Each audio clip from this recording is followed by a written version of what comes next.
The massive orbital station hung in space like a jewel above Velthron Prime. It was the heart of galactic power, where thousands of species came to bow before the Council. Today, it would witness something different. Ambassador Park Min-jun stood in the shuttle bay, adjusting his formal suit. He was a slim man in his 50s, with gray hair and calm eyes. Behind him, 3 other humans checked their equipment. They all knew this meeting would not go well. "Remember the plan," Park said quietly. "Let them talk first. Let them think they control everything." The shuttle bay doors opened. A tall alien with blue skin and 4 arms waited for them. This was Velmoth, the High Arbiter of the Galactic Council. He looked at the humans the way someone might look at children. "Welcome, Ambassador Park," Velmoth said. His voice was smooth and cold. They walked through corridors filled with aliens of every shape and size. Some had scales, others had fur. Some floated, others crawled. All of them stared at the humans with the same expression, pity mixed with curiosity. They had seen this before, thousands of times. A new species comes to the Council, and the Council explains how things work. The Council chamber was enormous. It was shaped like a bowl with seats rising up on all sides.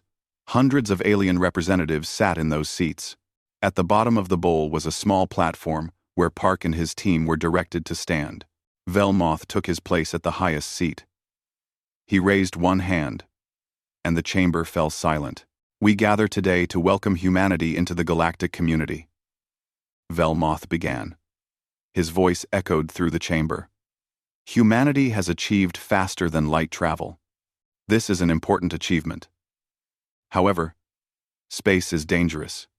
Young species need guidance. They need protection."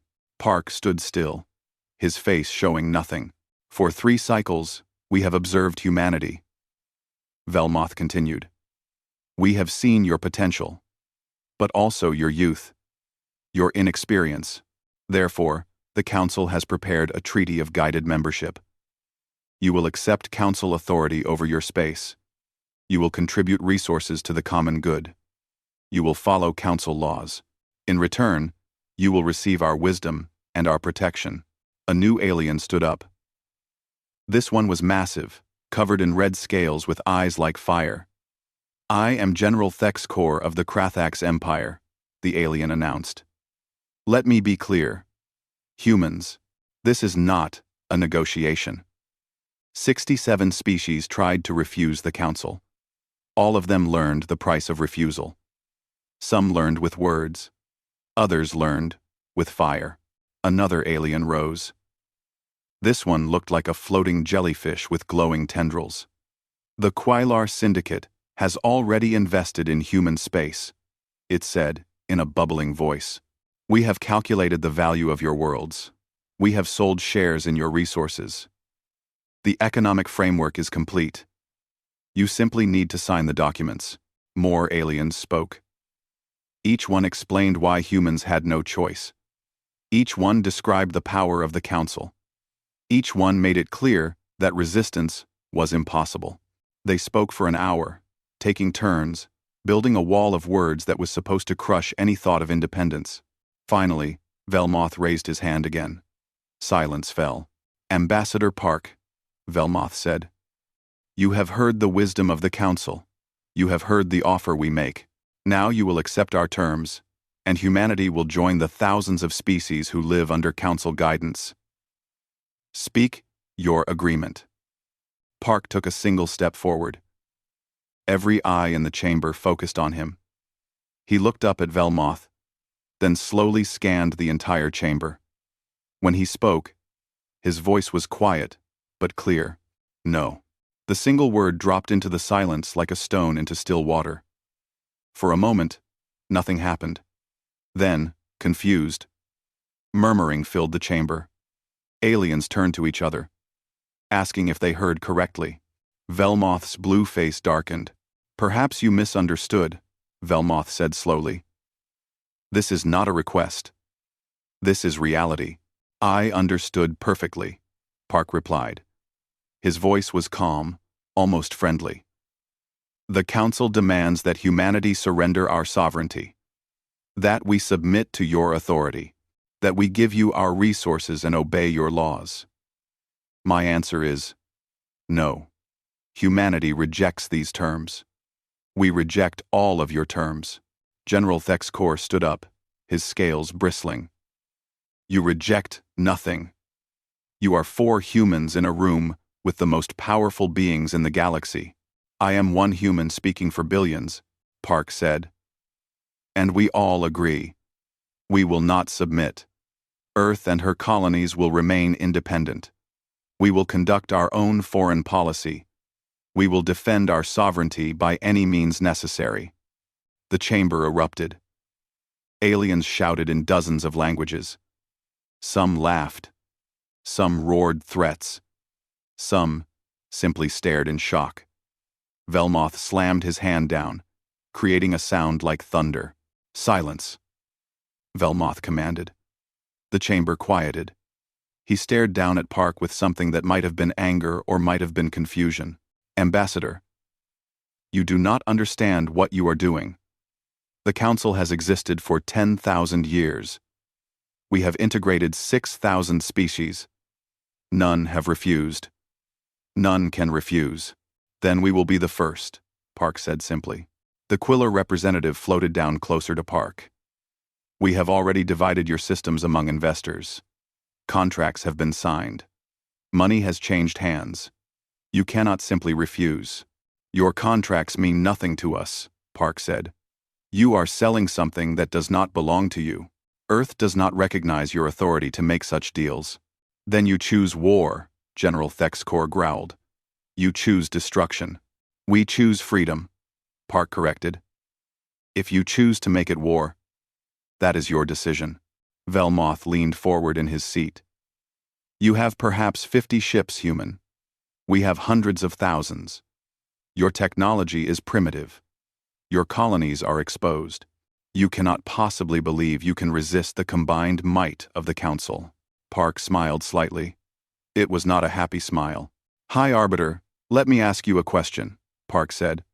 How many intelligence agents did you send into human space over the past 3 cycles? Velmoth's expression flickered. That is classified information. You sent 23, Park continued. 17 are currently in our custody. 3 disappeared, because we wanted you to think they were still working. The other 3 died in accidents that were not accidents. We know everything, High Arbiter. We know about your observation posts in the border sectors. We know about the pacification fleet you have been quietly assembling. We know about your enforcement protocols. Moster 2000. The chamber fell completely silent. Park let that sink in, before continuing. You spent 3 cycles studying us, Park said. But we spent 200 years studying you.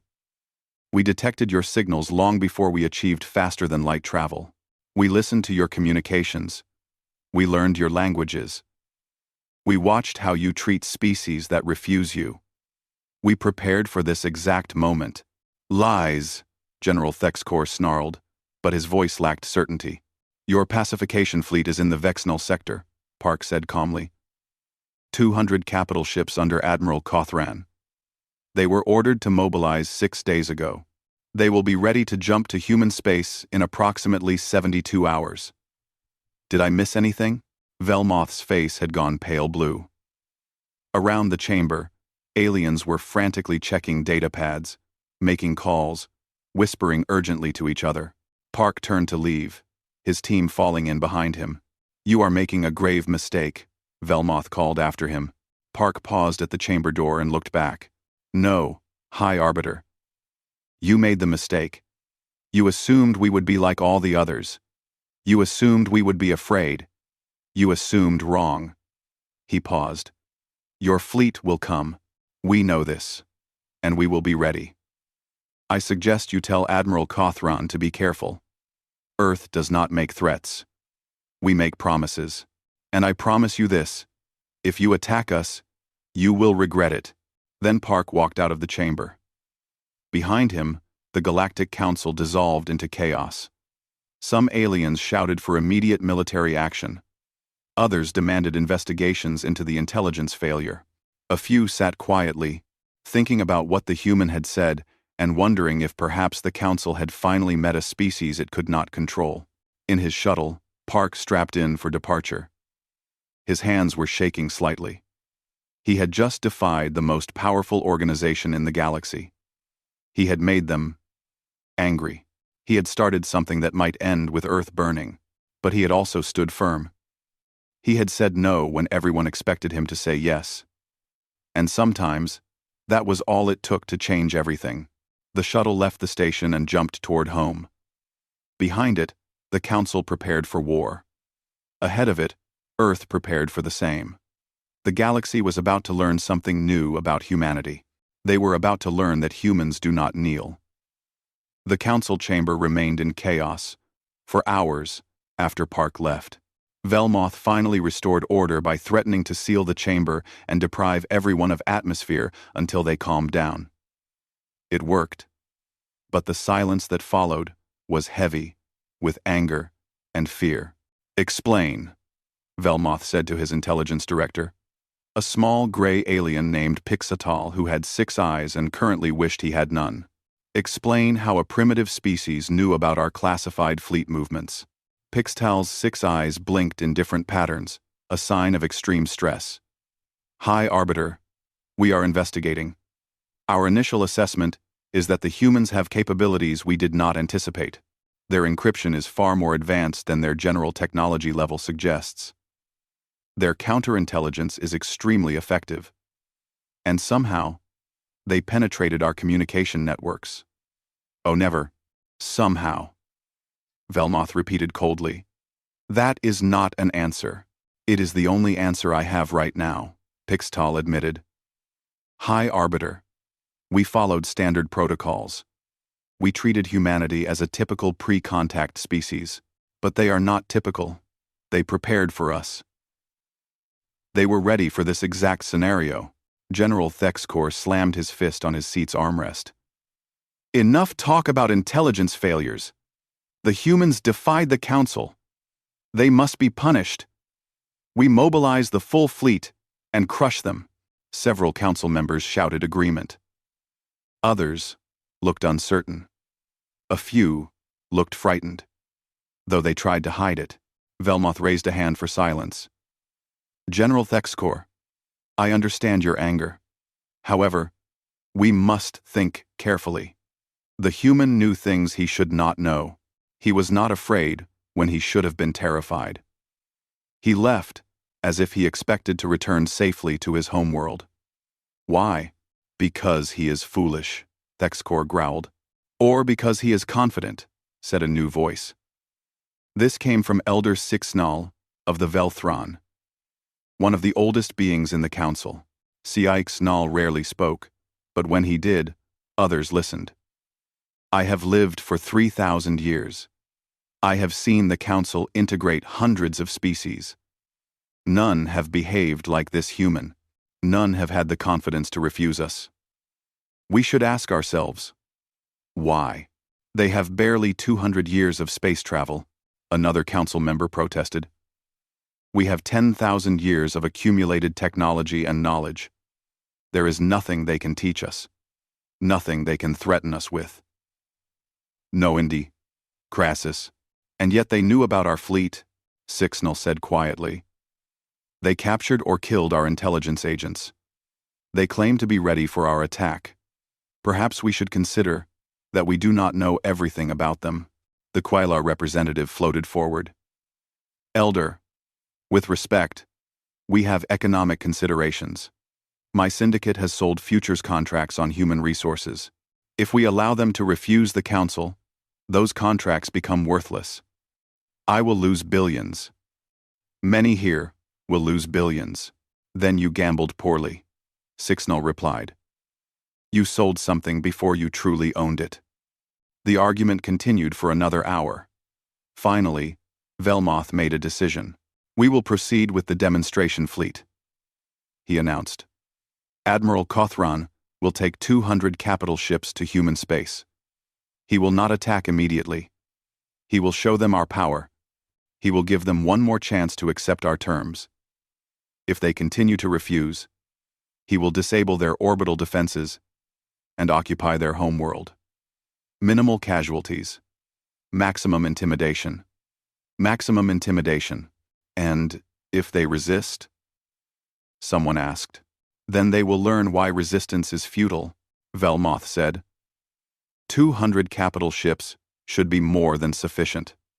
The humans may have clever intelligence agents, but they cannot match our military power. No species can. The Council voted. The decision was unanimous.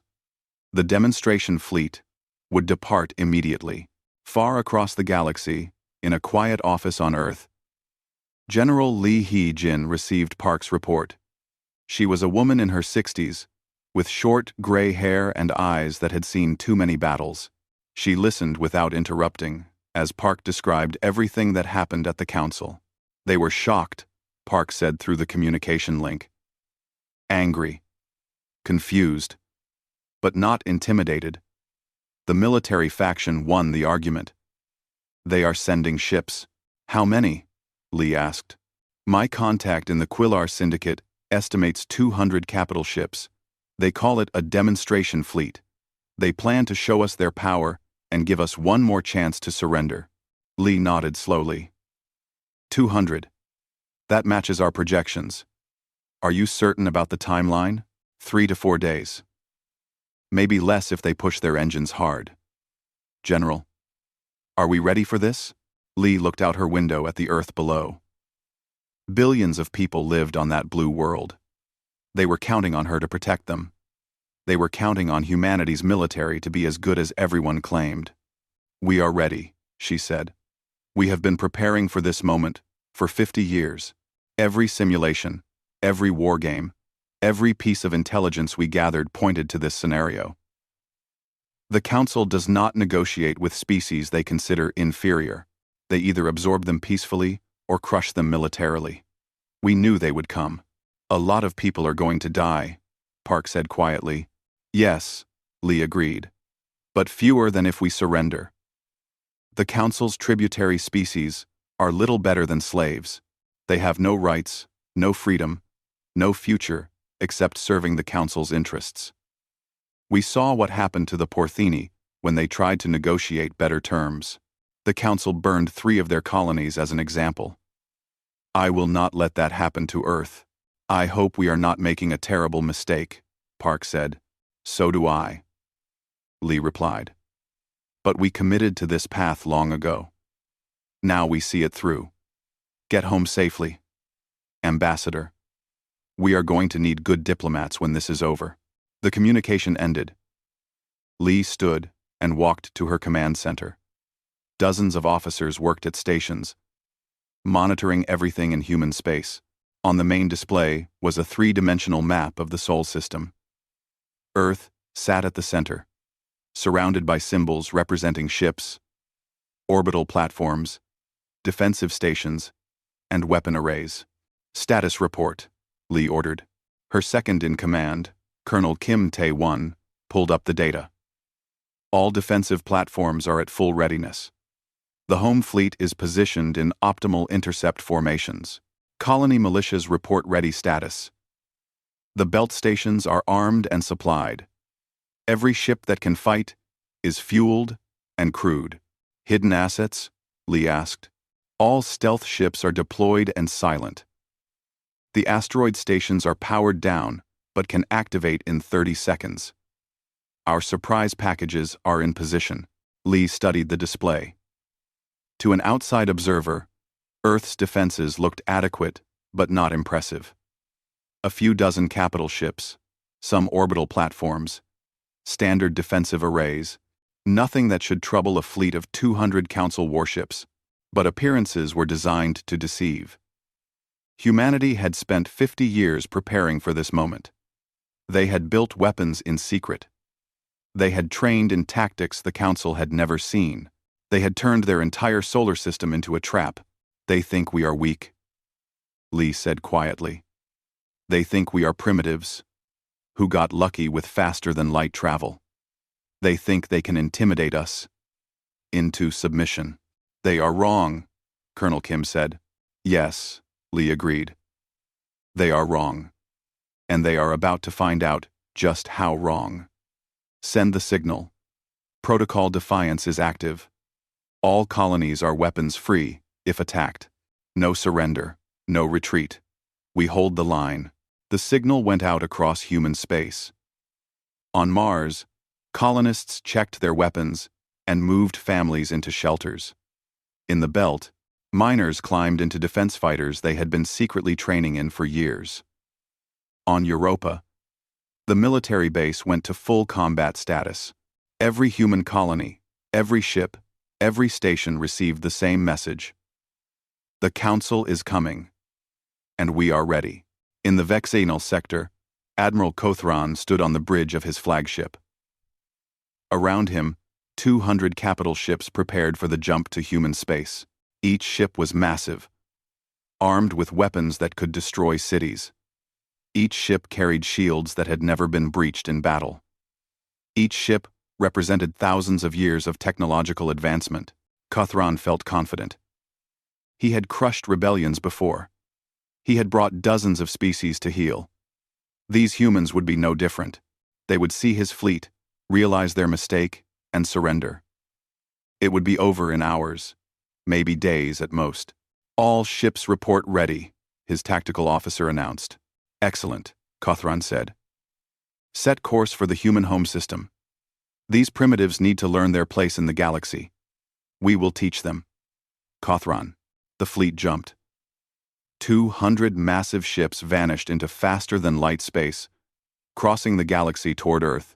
On Earth, General Lee watched the countdown clock. Intelligence confirmed the fleet's departure. They would arrive in approximately 3 days. Well, she said quietly to her empty office. We asked for this. We refused to kneel. Now we find out if we can actually fight. She thought about Park's words. A lot of people were going to die. He was right. War always killed people. But she believed in what humanity was fighting for. The right to be free. The right to control their own destiny. The right to say no to tyrants. The Council had ruled the galaxy for 10,000 years. They thought they were invincible. They thought no one could challenge them. In 3 days, they were going to learn something new. They were going to learn that humans were different. Admiral Kothran watched the human star system materialize on his displays as the Council fleet dropped out of faster-than-light travel. The yellow star was ordinary. The planets were unremarkable. Nothing about this system suggested it could resist the might of 200 capital ships. All vessels, report status. Kothran ordered. One by one, his ship commanders confirmed they had arrived safely and were ready for action. 200 of the galaxy's most powerful warships hung at the edge of the human system, like a wall of steel and fury. Scan the system, Kothran ordered. Show me what these primitives have. Scan. The sensor officer worked for several minutes, then looked up with confusion. Admiral, I am detecting more ships than expected. Many more. Our intelligence suggested the humans had 50 to 70 capital ships. I am reading over 300 contacts. 300? Kothran frowned. Explain. Many appear to be smaller vessels, frigates, destroyers, patrol craft. But they are distributed throughout the system, not concentrated near their homeworld. It is an unusual deployment. Unusual or not, they are still outmatched, Kothran said. Broadcast our message on all frequencies. Quote, Reeser in the Lond. Jeezer. Quote, in the Lond is Racid. Tassig. Unusual or not, they are still outmatched our message on all frequencies. The communications officer sent the prepared statement. It was simple and direct. Humanity. You are in violation of Galactic Council authority. Surrender immediately or face the consequences. You have 1 hour to respond with your unconditional acceptance of Council terms. The response came back in less than a minute. A human voice, speaking in clear, Council, standard language. This is Earth Defense Command. You are trespassing in human sovereign space. We do not recognize council authority over this system. You have 1 hour to withdraw peacefully. This is your only warning." Silence fell across Kothron's bridge. Several officers looked at each other in disbelief. The tactical officer laughed nervously. "Admiral," the communications officer said carefully, "the humans just gave us the same ultimatum we gave them." "I heard," Kothran growled. "These primitives think they can threaten us? Very well. We will advance to their homeworld's orbit and show them what real power looks like. Helm. Set course for the third planet. Maximum intimidation formation. Let us teach them the price of arrogance." The fleet moved forward. 200 massive ships advancing in perfect formation. They passed the outer planets without incident. The human ships maintained their distance, watching, but not approaching. Kothron felt his confidence grow. They were afraid to engage. They would watch their homeworld be occupied and finally understand they had no choice but to submit. As the fleet approached Mars, the red fourth planet, sensor alarms began to sound. "Admiral," the sensor officer said urgently, "I am detecting weapons platforms around the Mars colony. Multiple orbital defense stations. They are powering up." "Let them," Kothran said. "Their primitive weapons cannot harm us." But privately, he felt the first whisper of concern. Why were the humans arming their defense stations if they planned to surrender? Why were their ships shadowing his fleet instead of running away? The fleet reached Mars orbit. Kothran ordered a holding position. From here, Earth was visible as a small blue dot in the distance. Around Mars, he could see the colony domes on the surface and the orbital stations hanging in space. All of them were clearly military targets now, bristling with active weapons. "Broadcast another message," Kothran ordered. "Tell them we now control their outer system. Tell them to surrender, or we will demonstrate our weapons on their Mars colony." Before the message could be sent, every alarm on the bridge screamed at once. "Multiple contacts," the sensor officer shouted. "Hundreds of contacts, appearing throughout the system." On the display, the tactical situation changed in an instant. Ships appeared everywhere, materializing out of nothing. They had been hidden somehow, and now they revealed themselves. The human fleet did not have 300 ships. They had over 1,000. "How is this possible?" Kothran demanded. "Where did they come from?" "Stealth technology," the tactical officer said, his voice shaking slightly. "Admiral, they have been here all along. We jumped into the middle of their fleet. We are surrounded." Kothran stared at the display. Red icons representing enemy ships filled the screen. They were everywhere. Behind his fleet, beside it, above it, below it. And that was not the worst part. "Admiral," the sensor officer continued, "I am detecting massive energy signatures activating throughout the system. On their moon, on their asteroid belt, on platforms we did not detect before. Admiral, those are weapons. Very large weapons."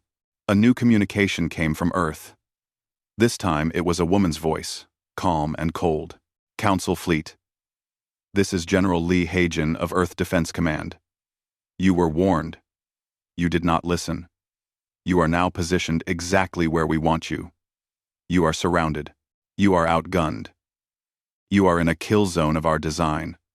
I will give you one chance to withdraw peacefully. Power down your weapons and exit the system. You have 5 minutes to comply." Kothran felt rage replace his concern. Surrounded? Outgunned? By primitives? Impossible. "All ships," he ordered. "Charge weapons. Raise shields. Prepare to engage the nearest human vessels. We will crush this insolence."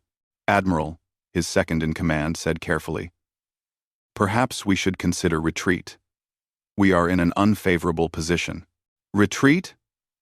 Kothran roared. "The Council does not retreat from primitives. We have 200 capital ships, with shields that have never been breached. We will destroy every human ship that dares to challenge us. All ships, fire at will. The Council fleet opened fire. Massive energy beams lanced out toward the nearest human ships. Missiles launched. The very best weapons that 10,000 years of galactic civilization could create unleashed their fury. 2,000. For 3 seconds, Kothran felt vindicated. Then his world fell apart. The human ships did not die. They moved. They moved like nothing Kothran had ever seen in battle. Ships that should have been hit vanished from their positions and reappeared elsewhere. They were fast, impossibly fast, dodging weapons that should have been undodgeable. And then the humans fired back. Human weapons punched through Council shields as if they were not there. Beams of energy and colors Kothran had never seen cut through armor that was supposed to be impenetrable. Missiles that moved faster than his ships could track struck with devastating accuracy. Within the first minute, 3 Council ships were destroyed completely. 5 more were crippled and venting atmosphere. The remaining ships fired desperately, but they kept missing. The humans moved like they knew where every shot would be before it was fired. How are they doing this? Kothran shouted over the alarms and chaos of his bridge. How are they penetrating our shields? Unknown. The tactical officer shouted back. Our shields are operating correctly, but their weapons are passing through like the shields do not exist. And Admiral, they are jamming our communications. Ships cannot coordinate properly. Kothran watched his perfect formation dissolve into chaos. Ships turned to engage enemies that appeared behind them. Weapons fired in every direction, and the humans, the primitives, danced through the battle like they had written the music themselves. Then the orbital platforms opened fire. The massive weapons hidden on Earth's moon and throughout the asteroid belt activated. They fired beams of energy so large they could be seen with the naked eye from Earth. Each shot hit a Council ship and either destroyed it outright or crippled it beyond repair. Full retreat! Kothran finally ordered, his pride shattered. All ships, emergency jump. Get us out of here. But jumping away was not simple. It required time to charge the drives, time to calculate coordinates, time that Kothran's fleet did not have. Human ships pressed their advantage. They were everywhere, hitting ships that tried to flee. The Council fleet that had entered the Sol system in perfect formation now scattered in panic. Some ships jumped successfully. Others exploded as they tried. A few surrendered, broadcasting their capitulation on all frequencies. In 15 minutes of combat, the Council lost 47 ships destroyed and 31 captured or crippled. The surviving ships jumped away in disorder, abandoning their damaged comrades. Kothran's flagship was among the survivors, but barely. One entire section was depressurized. His shields were down. His weapons were disabled. He sat in his command chair, staring at the display that showed the carnage of the battle. The humans. His second-in-command said quietly, "They were toying with us. They could have destroyed us all, but they stopped. They let us leave." Kothran understood. The humans wanted survivors. They wanted someone to carry the message back to the Council. The message was simple. Humanity could not be intimidated. Humanity could not be conquered. Humanity was not weak. As his ship limped away toward the jump point, Kothran thought about the battle. Every assumption the Council made was wrong. The humans were not primitive. Their technology was not inferior. Their tactics were not simple. They had prepared for this exact battle and executed their plan perfectly. On Earth, General Lee watched the last Council ships flee the system. Around her, the command center erupted in cheers. They had won. They had faced the Council's military might and defeated it decisively. But Lee did not cheer. She looked at the casualty reports. 47 Council ships destroyed. That meant thousands of enemy dead. On the human side, losses were light. 12 ships damaged. 340 casualties. Only 83 dead. It was an overwhelming victory by any measure. Yet it was still war. Still death. Still a line crossed that could never be uncrossed. Park's voice came through her communicator. "General, I am seeing the reports. We won." "Yes," Lee said. "We won the battle. Now we need to win the peace. Ambassador, prepare to return to the Council. But this time, you will go with a very different message." "What message?" Park asked. "That we are willing to talk," Lee said. "We proved we cannot be conquered. Now, we prove we are not conquerors ourselves. We offer them a choice: partnership or continued conflict. Make them see that the first option is better for everyone." "And if they choose conflict?" Park asked. Lee looked at the tactical display showing the remaining human forces. Over 900 ships still combat-ready. Orbital defenses untouched. Hidden weapons, reserves not yet revealed. "Then they will learn that this battle was us being merciful," Lee said quietly. "Get some rest, Ambassador. We have changed the galaxy today. Tomorrow, we start building something new." News of the Council fleet's defeat spread across the galaxy like wildfire. Within hours, every species with communication technology knew what happened. Within days, the political implications began to show themselves. On the Council station, Velmoth sat alone in his office. Reports covered his desk. Each one was worse than the last. 47 ships destroyed. 31 captured. Over 15,000 Council military personnel dead or missing. And worst of all, the humans had broadcast the entire battle. Every species in the galaxy watched the Council's invincible fleet get shattered by a species that had been in space for less than 3 centuries. A chime indicated someone at his door. "Enter," Velmoth said wearily. Elder Sixnall walked in slowly. The ancient Velthron looked even older than usual. "High Arbiter, the Council is in chaos. 17 species have formally requested emergency sessions to discuss the human situation. 6 tributary species have stopped paying their tributes. 3 have declared independence outright." "I know," Velmoth said. "I have been reading the reports all morning. The humans have destroyed more than just our ships. They have destroyed the illusion of our power." "It was always an illusion," Sixnall said gently. "We maintained control through fear and the belief that we were invincible. The humans proved we are not. Now everything we built on that foundation is cracking." Velmoth stood and walked to his window, looking out at the stars. "What do we do, Elder? How do we respond to this?" "We adapt," Sixnall said. "The galaxy is changing whether we want it to or not. We can resist the change and break, or we can bend and survive." "You mean negotiate with them?" Velmoth said bitterly. "I mean recognize reality," Sixnall replied. "The humans cannot be conquered. We tried and failed. If we try again with greater force, we will either fail again or win at a cost that destroys us. So, we must find another way." In another part of the station, General Thexcor reviewed the battle footage for the 20th time. His officers stood nervously around him, waiting for the explosion of rage they all expected. But Thexcor was not enraged. He was fascinated. "Look at this," he said, pointing to a section of the display. "See how they coordinate? No wasted movement, no confusion. Every ship knows its role. This is not luck. This is training. Extensive training. They are impressive warriors," one of his officers admitted carefully. "More than impressive," Thexcor said. "They are dedicated. Look at their tactics. They move like they have fought together for years. But they have not. They have no combat experience before this battle. Which means they spent years preparing for a battle they hoped would never come. That is the mark of true warriors." "General, what are you saying?" another officer asked. Thexcor turned off the display. "I am saying the Krathax have spent 10,000 years conquering weak species and calling ourselves warriors.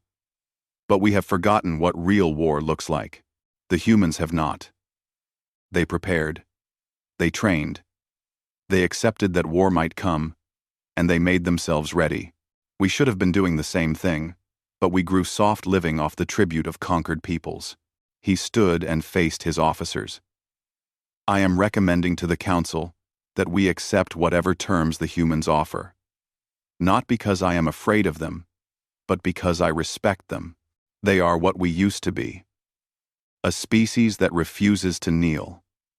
If we cannot defeat them, we should join them. Far from the council station, on the world of Portheni Prime, the news of humanity's victory caused a different reaction. In a secret meeting room, 5 Portheni leaders gathered to discuss what it meant. They won, one whispered, as if saying it too loudly might make it untrue. The humans actually defeated a council fleet. They did more than that, another said. They humiliated the council. They showed the entire galaxy that the council can be beaten. What does this mean for us? A third asked. The eldest Portheni in the room, a woman named Corval, spoke carefully. It means we have hope. For 300 years, we have lived under council tribute. They take our resources. They control our trade. They threaten us if we resist. But now we know they can be resisted. The humans proved it. But the humans are strong, someone protested. We are not. If we resist, the council will crush us like they tried to crush the humans. Unless the humans help us, Corval said. I propose we send a secret delegation to Earth. We offer them alliance. We offer to join them if they will protect us from the council. That is dangerous, another warned. If the council learns we are talking to the humans, they will punish us. They will punish us anyway, eventually, Corval replied. The council does not forgive. They only postpone. But if we act now, while they are weak and confused, we might actually be free. The vote was close, but it passed. The Portheni would reach out to humanity. Similar conversations happened on a dozen worlds. The Jaxtar colonies held urgent meetings. The Rixcon clans debated their options. The Veltani democracy voted to send observers to human space. Every species that had chafed under council rule saw the same opportunity. Maybe, just maybe, things could change. On a merchant ship in neutral space, Quailar merchant prince Vexisnal calculated probabilities. He had lost substantial money when humanity refused the council. His futures contracts on human resources were worthless. Many investors were demanding he explain how such a profitable opportunity had turned into such a disaster. But Vexisnal was not worried. He was excited. The council system is collapsing, he explained to his business partners via encrypted communication. Tributary species will declare independence. Trade routes will be disrupted. The entire economic structure of the galaxy will shift. This is not a disaster. This is the greatest business opportunity in 10,000 years. Thanks for watching. And for more. And I'll see you now. The Cian. How? One partner asked.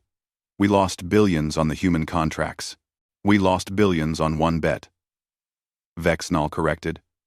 But now we know humanity is strong, independent, and willing to fight. Which means they will need allies. They will need trade partners. They will need resources they cannot produce themselves. And whoever becomes their preferred trading partner will make trillions. The council will not allow this, another partner warned. The council cannot stop this. Vexnal replied. They are weak now. Everyone sees it. The smart move is to negotiate with humanity before our competitors do. I am setting course for Earth immediately. The second greatest mistake we could make is missing this opportunity. The greatest mistake would be betting against humanity again. On Earth, Ambassador Park prepared for his return to the council station. But this time, he would not be alone. 6 other ambassadors were coming with him. They represented species that had already declared independence from the council. The Portheni, the Jaxtar, the Rixcon, and 3 others. Are you certain about this? Park asked them in a private meeting. The council may see your presence with us as an act of war. Corval of the Porthani spoke for all of them. Ambassador Park, we have lived under council domination for centuries. We watched them destroy any species that resisted. We believed we had no choice but to obey. But you showed us we were wrong. You showed us that resistance is possible. Now, we are choosing to stand with you. We cannot protect you all, Park warned. Earth's military is strong, but we are still one species. If the Council decides to punish you, we may not be able to help. We know the risk, a Jaxtar representative said. But we also know the alternative. Slow death, under Council tribute, or quick death fighting for freedom. We choose the quick death. At least then we die as free beings. Park looked at these brave representatives who were risking everything to stand beside humanity. He felt the weight of responsibility settle on his shoulders. Earth had not wanted to be the catalyst for galactic revolution. They had only wanted to be free. But now, other species were looking to them for leadership and protection. Very well, Park said. We stand together. We will return to the Council as the Free People's Concordat. Not as subjects requesting mercy, but as equals demanding recognition. General Lee joined the meeting via communication link. I want to be clear about something, she said. Earth will honor our commitment to mutual defense. If the Council attacks any Concordat member, they attack us all. But I need you all to understand. This means war. The Council will not accept this challenge peacefully. We understand, Corval said. War is coming whether we want it or not. The only question is whether we fight it, as slaves, or as free peoples. Lee nodded. Then we prepare. Ambassador Park, when you go to the Council, you will have something more than words to back you up. We are establishing defense stations in each Concordat member's home system. We are sharing our military technology and training.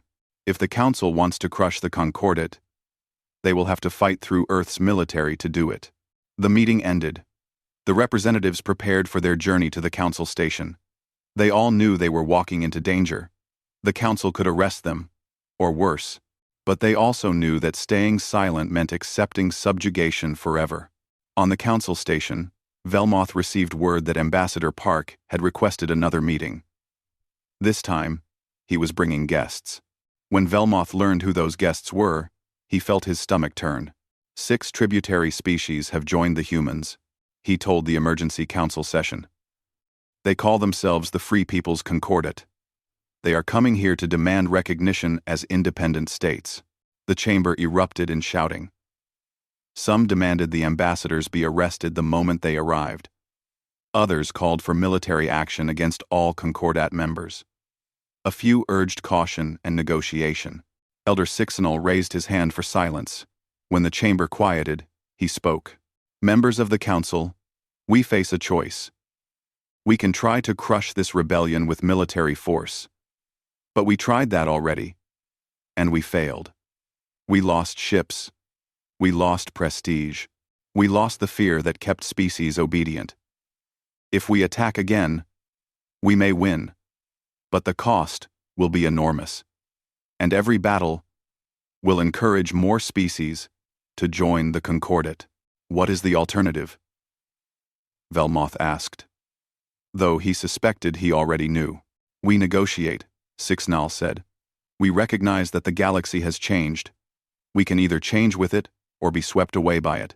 The argument continued for hours. But slowly, reluctantly, most council members began to accept reality. They could not maintain the old system. Humanity had broken it. Now they needed to build something new. The vote was scheduled for 3 days from now, when Ambassador Park and his Concordat allies would arrive. The council would decide, adapt or fight, evolution or extinction. The galaxy held its breath and waited. 3 months had passed since the Battle of Sol. Today, Ambassador Park stood once again before the Galactic Council, but everything was different. He was not alone. 6 other ambassadors stood with him. representing the species that had left council control to form the Free People's Concordat. Behind them, displayed on every screen in the chamber, were the symbols of unity they had chosen. 7 different species, standing together as equals. The council chamber was packed. Every species wanted to witness this moment. Some came hoping to see the rebellion crushed. Others came hoping to see it succeed. All of them knew they were watching history.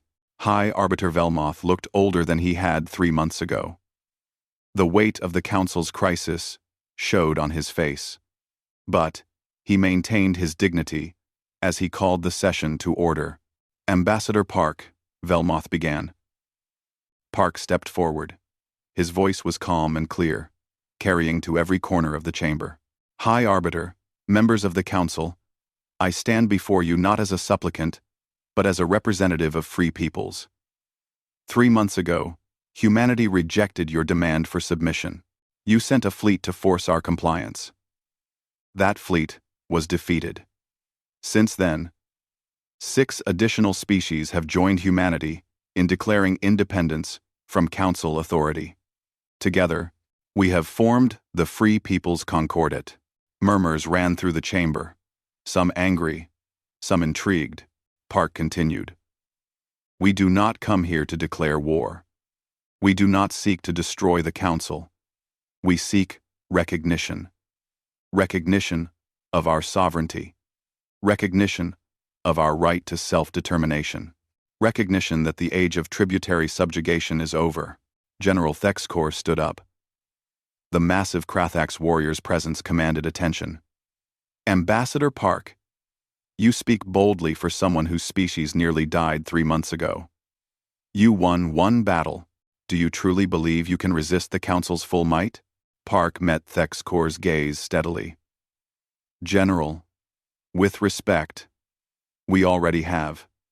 In the 3 months since the battle, 5 more species have quietly withdrawn from council control. 12 others have reduced their tribute payments by half. 4 major trade routes have been disrupted by species demanding better terms. The council is fracturing, and military force will not stop it. You can fight us, and maybe you can win, but the cost will destroy the very system you are trying to preserve. General Lee's voice came through the chamber's speakers. She was participating remotely from Earth. General Thexkor, if I may address you directly, we have been monitoring council military movements. You have been mobilizing forces in 17 sectors. You could assemble a fleet of 2,000 ships within a month. You could attack Earth and probably defeat us, though the cost would be severe. Then you admit you can be beaten, Thexkor said. We admit we can be killed, Lee corrected. But killing us will not restore the old order. Every human colony has defense stations now, built with the technology that defeated your demonstration fleet. Every Concordat member has similar defenses. You would need to fight 7 separate wars simultaneously, each one as costly as the Battle of Saul. How many ships can you lose before the council itself collapses? How many worlds can you occupy before your economy fails? How many young soldiers from council species must die to maintain a system that no longer serves anyone's interests? Silence fell over the chamber. Lee had spoken an uncomfortable truth that everyone recognized. Velmoth stood. General Lee, you make compelling practical arguments. But the council is more than practical considerations. We represent order. We represent stability. For 10,000 years, we have maintained peace across the galaxy. You maintained peace through threat of violence, Park said quietly. That is not peace. That is fear. And fear, as you have learned, does not last forever. Elder Six now rose slowly. The ancient Velthron's voice carried the weight of his 3,000 years of life. Ambassador Park speaks truth, High Arbiter. I have lived long enough to see the council change many times. We were not always what we are now. Once, we truly were a council. Equals, meeting to discuss common interests. Over millennia, we became an empire. Though we kept the name Council because it sounded gentler. Now we must decide what we will become next. You propose we simply accept their rebellion?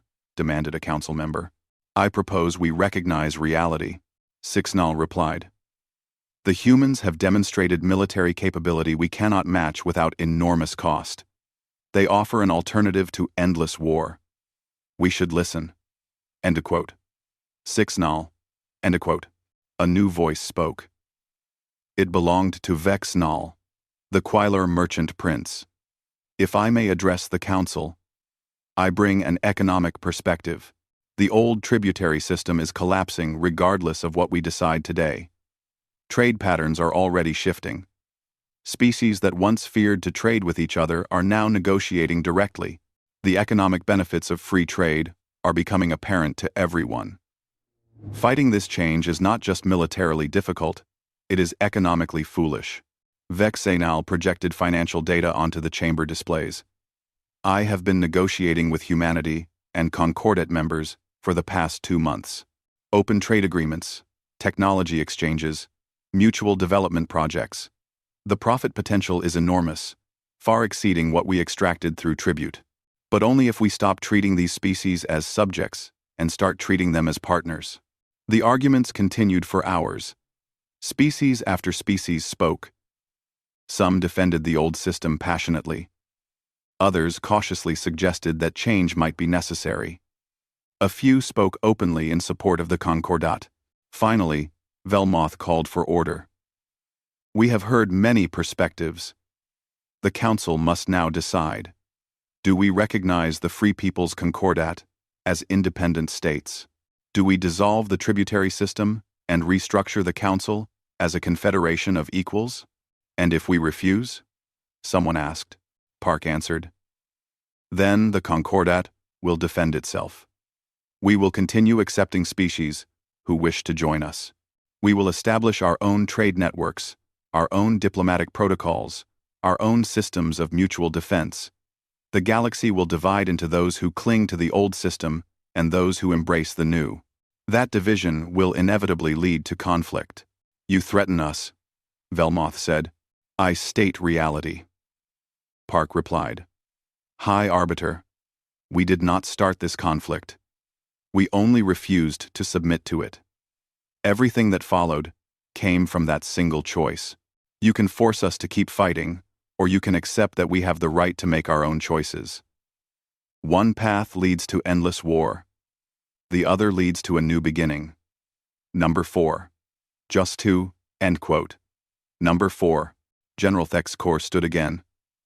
Every eye turned to him.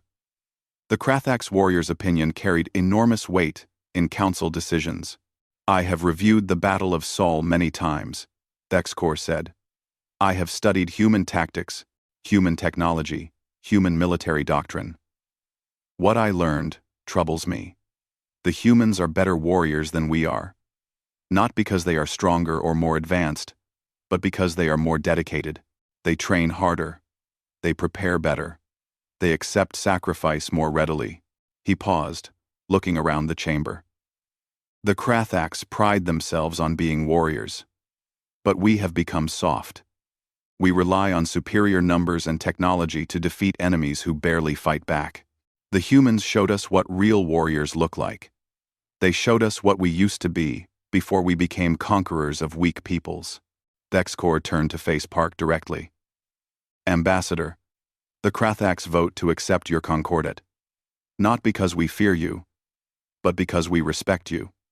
You fight not for conquest, but for freedom. You refuse to kneel not from arrogance, but from principle. These are qualities we once honored before we forgot what they meant. If the Council refuses to recognize you, the Krathax Empire will recognize you independently. Shock rippled through the chamber. The Krathax were one of the Council's most powerful military forces. If they broke ranks, others would follow. Velmoth closed his eyes briefly. When he opened them, Park saw acceptance in them. The High Arbiter knew when he was beaten. The Council will vote, Velmoth announced. All in favor of dissolving the tributary system and restructuring the Council as a confederation of equal members. Indicate now. The vote was not unanimous. Nearly 40% of council members refused, unwilling to accept the change. But the majority voted yes. The old Galactic Council died in that moment, and something new was born. The motion passes, Velmoth said quietly. The tributary system is abolished. All species under council authority are hereby recognized as independent states. The council is restructured as the Galactic Commonwealth, a voluntary association of equal members. Ambassador Park, the Commonwealth recognizes the Free People's Concordat and invites its members to join the Commonwealth as full partners. Park felt relief flood through him. It was done. They had won, not just militarily but diplomatically. But he kept his expression neutral. The Concordat will consider the Commonwealth's invitation. We will need to review the new charter and ensure it truly represents equal partnership, not just new words for old control. But we are willing to negotiate in good faith. The session ended. As the chamber emptied, Park found himself approached by representatives from dozens of species. Some wanted to join the Concordat. Others wanted to establish direct diplomatic relations with Earth. A few simply wanted to shake his hand and thank him for changing a system they had suffered under for generations. Later, Park stood alone in an observation deck, looking out at the stars. General Lee appeared on a communication screen beside him. "We did it," Lee said softly. "We actually did it." "We did," Park agreed. "But now comes the hard part. Building something that lasts. Making sure this new Commonwealth actually works better than the old Council." "Our common. Do you think it will?" Lee asked. Park was quiet for a moment. "I think we have a chance." The Council maintained order through fear. The Commonwealth will have to maintain order through consent. That is harder, but it is better. It is worth trying. "And if it fails?" Lee asked. "Then at least we fought for something worth fighting for," Park replied. "We refused to kneel. We offered a better way. Sometimes that is all you can do, and hope it is enough." On Earth, people celebrated in the streets. Humanity had faced the galaxy's greatest power and emerged free. The news spread to every human colony. Children who had been born under the shadow of Council threat would now grow up in a galaxy where Earth stood as an equal among the stars. In the weeks that followed, the new Galactic Commonwealth took shape. The old Council members who voted against change withdrew to form their own federation, calling themselves the Traditional Alliance. They controlled significant territory and resources. Tensions remained high between the Commonwealth and the Alliance, and some predicted war would come eventually. But for now, there was peace. Fragile peace. Uncertain peace. But peace, nonetheless. 3 months after the vote, Park returned to Earth for the first time since the crisis began. He landed at the spaceport in Seoul and was greeted as a hero. Crowds cheered. News cameras followed his every move. Politicians wanted to meet with him. Everyone wanted to know about the brave ambassador who changed the galaxy. Park endured it all with quiet grace. But that night, alone in his apartment, he allowed himself to truly relax for the first time in months. He thought about everything that had happened. The moment he said no to the Council, the battle that followed, the species that chose to stand with humanity, the vote that changed everything. Humanity had not conquered the galaxy. They had not forced anyone to follow them. They had simply refused to be conquered themselves, and in doing so, they had shown others that refusal was possible. Sometimes, that was all it took to change the world. One person, one species, one moment of courage saying no when everyone expected yes. Park looked out his window at the Seoul skyline. Beyond the city lights, beyond Earth's atmosphere, the stars waited. A galaxy full of peoples who were learning, slowly and imperfectly, to be free.